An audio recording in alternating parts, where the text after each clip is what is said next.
Good day, everyone. I am Zarina Faith Sitio, and our topic is Stylistics, Speech Acts, and Impoliteness and Politeness Theory. The study of stylistics can be an enigmatic, alluring, and eclectic one. So, meaning that studying stylistic can be mysterious, it can draw attention, it's interesting and diverse. No, it's a field that covers many different aspects of language and literature. So, stylistic, as originally envisaged and practiced, explore the linguistic construction of style of writing of literary authors, ostensibly as an approach to ascertain whether it was possible to assign authorship definitively to an attributed or questionably attributed literary work. So meaning that stylistic focus on studying how authors use language in their writing. The goal was to figure out whether we could identify the true author of a piece of writing, especially if the author was unknown or if there were doubts about who wrote it. So, given that literature itself exists primarily literary or metaphorically, comment critically and creatively on what it means to be human. So literature, no matter who writes it, it means to explore what it means to be a human. So it's either directly or indirectly comments on human life, experiences, and emotions. It was no great leap for stylistics to begin exploring how and why readers engage with, appreciate, understand, and respond to literary text. So it wasn't difficult no, for those who are studying stylistic to start looking at how readers connect with literature. So they wanted to understand why and how readers appreciate, understand, and respond to stories, characters, and themes. The style or way in which characters are described and how they interact reveals how we are being invited to see, understand, appreciate, empathize, sympathize, or even antipathize with those characters. So, when we read a story, the author will carefully choose how to describe a character and how that character behaves with others. This help us readers to be guided on how to feel to feel a certain way about them. So for example, if a character is described as kind, with empathy and understanding, we may start to like them or at least appreciate their qualities. But let's say character is rude, selfish, or distant, we might feel the opposite. So we may not like them, or we may even feel angry toward them. So in simple terms, no. The way a character is shown through the author's style make us feel something about them. So whether it's positive or negative, so we are invited na ma-experience to experience those feelings as part of the story. Language itself is no straightforward or concise tool of communication. What we say in real life interaction is often very different to what we mean. So sometimes, no, when we talk, the words we choose don't fully express our true feelings or intentions. So, for example, we might say something polite like, I'm fine. 'Di ba? When we say, I'm okay, I'm fine, even if we are actually feeling upset or tired. So, this happens because communication isn't just about the words.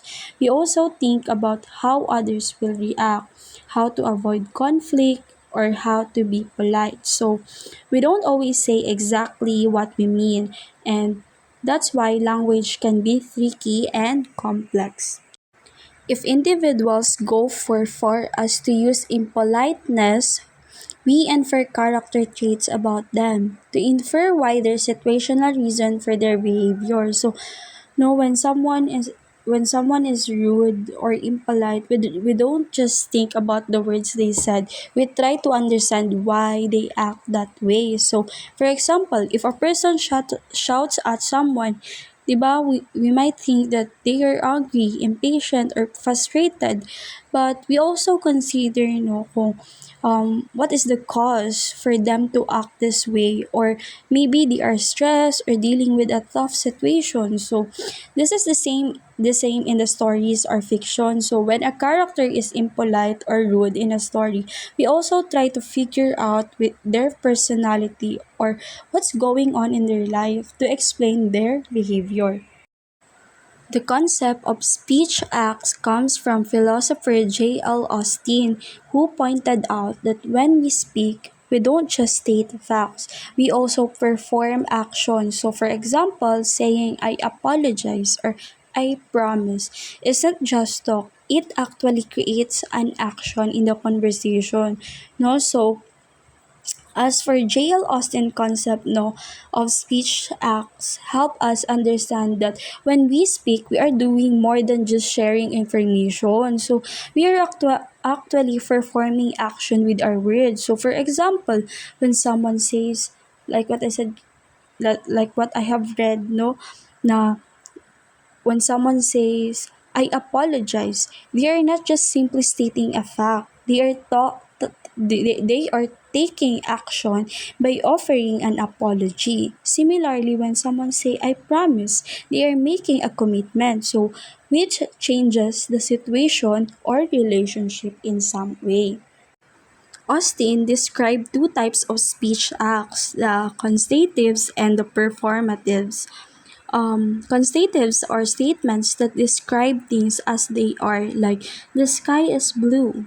Performatives, on the other hand, are statements that create a change, such as making a promise or giving an order. So, like what I'm like what the example a while ago. No, so these help us analyze what a character is trying to accomplish through their speech in literature. So Austin's no distinction between constatives and performatives help us understand how language works in different ways. So constatives are statements, like what I said, that describe something about the world, like the sky is blue. These statements can be checked for truth, that they either match the reality or they don't. No, so for example, if the sky is not blue, then the statement is false, while the performatives, however, are different. So they don't describe the world, they actually change it. No, so when someone says I promise, or I now pronounce you husband and wife, the statement doesn't simply relay information. It brings about a change in the situation. So, a promise commits the speaker to future action, and the marriage statements creates a legal bond. So, so, in literature, when we analyze character speech, we can look at whether they are making statements about the world, constatives, or performing action that affect their situation or relationships, which is performatives. These help us know to understand what the character is trying to achieve with their words. So, whether it's persuading someone, making a commitment, or exerting control over a situation. For a speech act to be successful, certain conditions must be met. According to Austin's felicity conditions, there must be a conventional procedure with a conventional effect. So, meaning that the speech act must follow a recognized process that leads to a usual outcome. So, next is the circumstances and people involved must be appropriate. So, the right settings and authority figures must be present. So, next is the procedure must be executed correctly and completely. So, the speech act must be performed properly. Next, and the last one is the people involved must have the right intentions and feelings, and if there is expected action, it must happen. So the people involved must have a sincere intention and any expected actions. So that's all for my part. I will now give the virtual floor to the next reporter. Hello everyone, my name is Jonna Marie F. Howe, and to continue with this topic, let us now talk about the types of speech act. So according to Sarles' research into speech act theory, it has identified the different types of speech act. Although, as I will show later on, the typing of speech acts is perhaps best seen as identifying points of reference for utterances rather than indicating that each utterance is either or. And these types of speech act can be categorized as first representatives. So these are speech acts via which the speaker or producer expresses or communicates their beliefs. So the speaker represents, from the words represents, their understanding of the world or reality in some way. And this speech act allow the speaker to express beliefs or convey information that they consider to be true. So for example, my wife and I went to see our friends for a meal last night. They were in good spirit. So this shows that the speaker believed about what happened last night.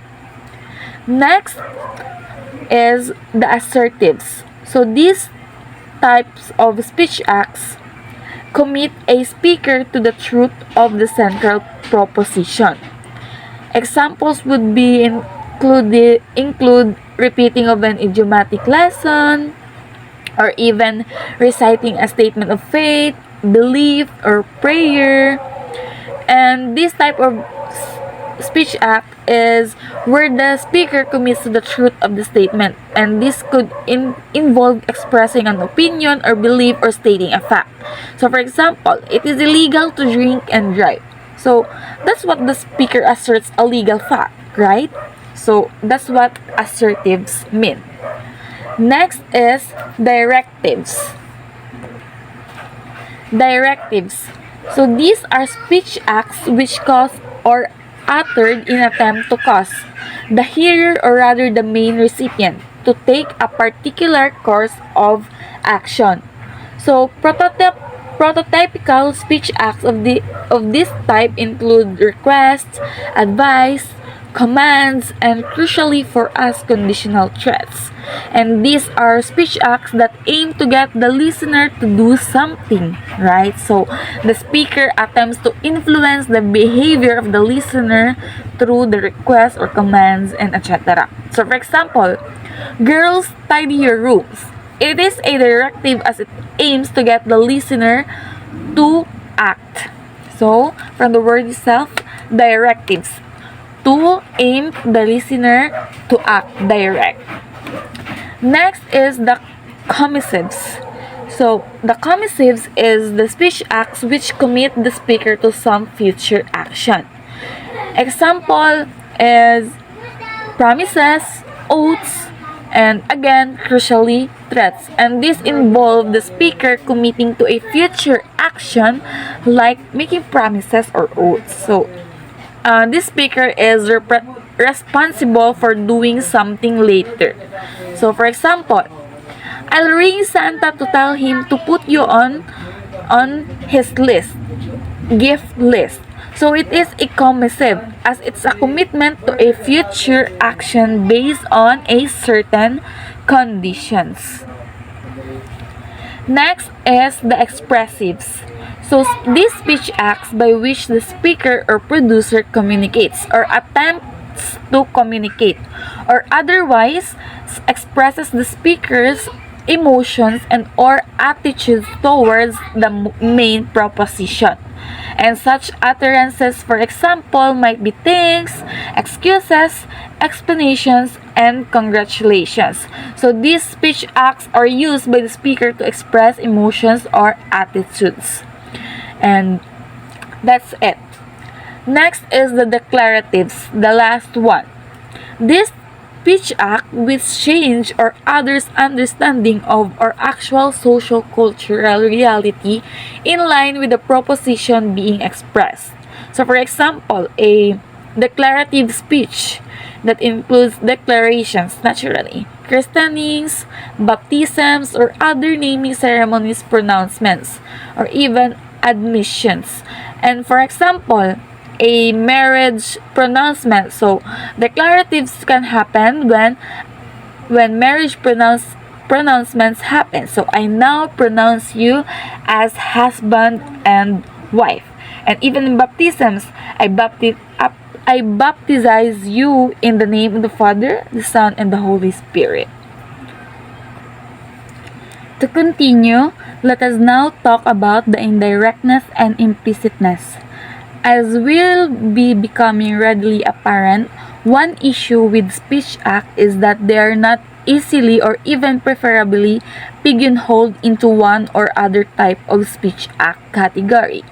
One primary reason for this is that as Austin was to come to recognize that there is no direct correlation between the form of an utterance and its force or of what it is meant. For example, the utterance could be, "Could you open a window?" But it could function as it appears as request or a commissive, or as an admonition. I could be criticizing you for not having opened the window earlier, which could be functioning in the way as a declarative, "Open the window," right? Or some other type of action such as sarcastic comment about you having the windows open when the snow or rain is pouring in, which would function as an implied, expressive, and so on.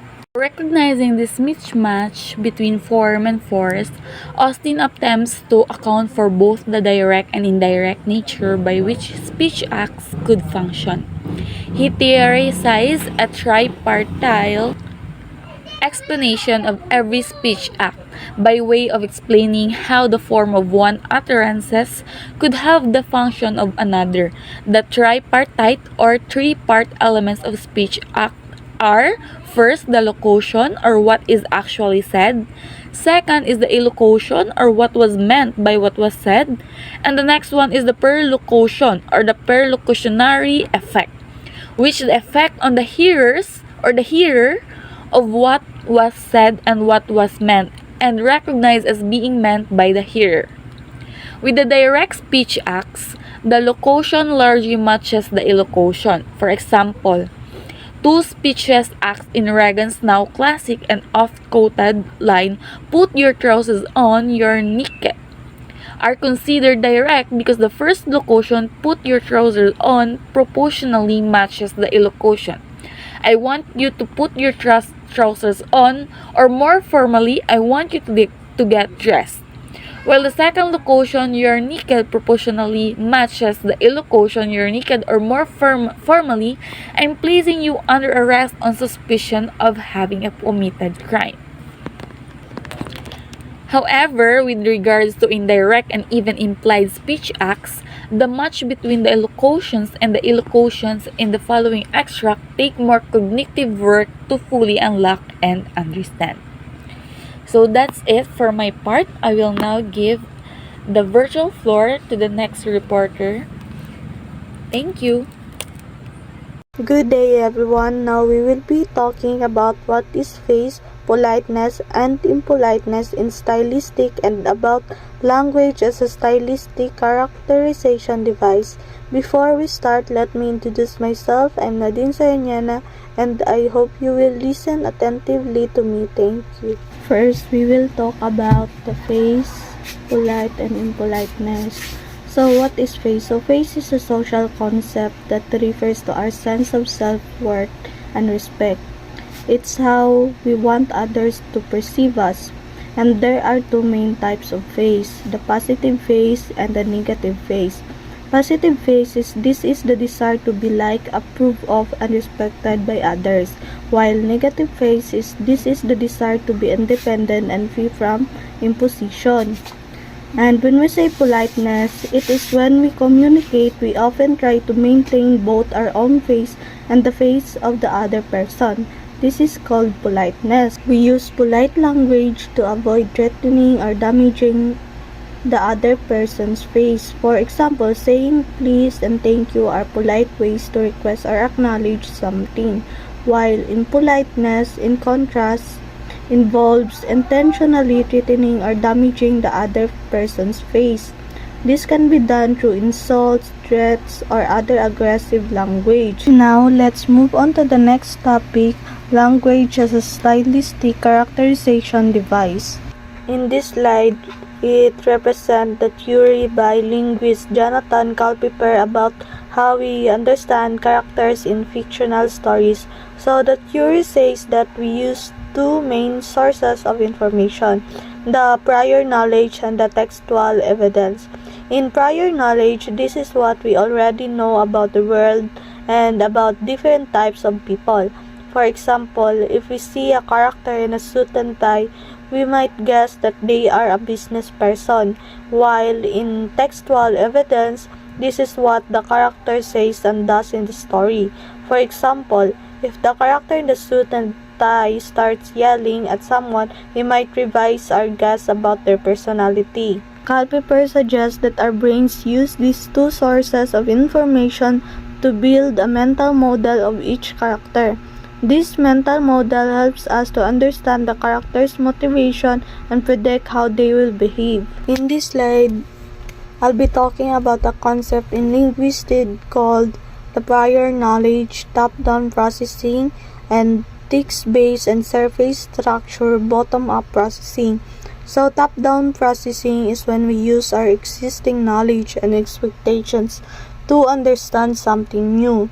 In the context of characters, this means we rely on our preconceived ideas about certain types of people, like what I said earlier.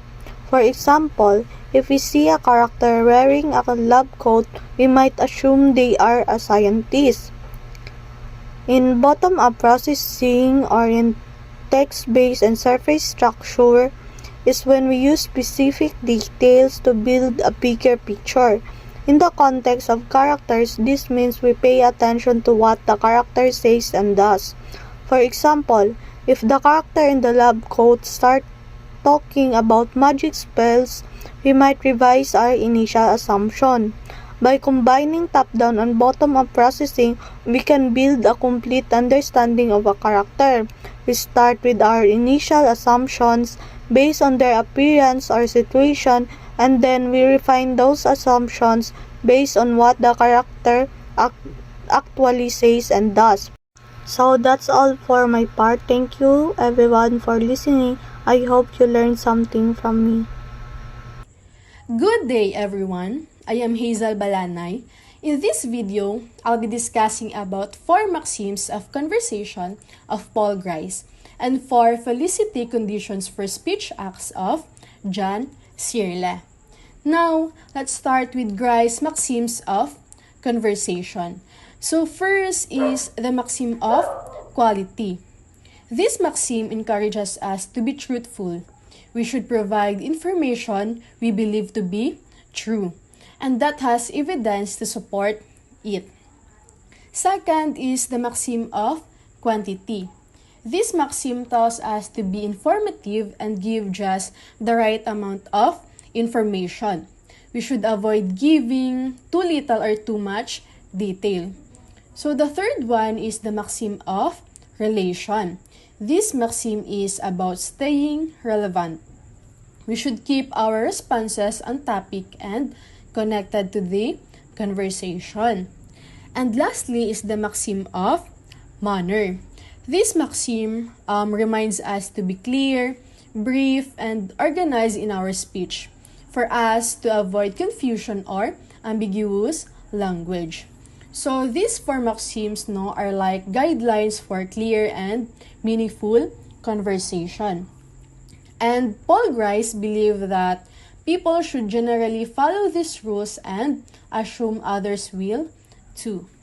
Now, let's move on to John Searle's felicity conditions for speech acts. While Grice's maxims guide general conversation, Searle's conditions focus on making specific types of speech, like promises, requests, or apologies. So for a speech act to have its intended effect, it needs to meet these 4 conditions. So first is the propositional act. This condition is about what the speaker intends to do with their words, either directly or indirectly. For instance, if someone says, "I promise to help," they're clearly proposing to assist. So second is the preparatory condition. For a speech act to work, certain beliefs or circumstances need to be in place. Like for example, if you promise to meet someone, it only works if both of you believe the meeting is possible and that it matters. So the third one is the sincerity condition. So here, the speaker needs to genuinely mean what they are saying. So if someone apologizes, they should truly feel sorry or the apology won't feel genuine. And lastly is the essential condition. So the speaker here must commit to ensure something they propose or suggest will actually happen. Because if someone makes a promise, this condition means they genuinely intend to keep it. So both of these theories now will help us understand how to communicate more effectively and ensure our words have the right impact. So that's all for this discussion, and I hope you guys learned something. Thank you.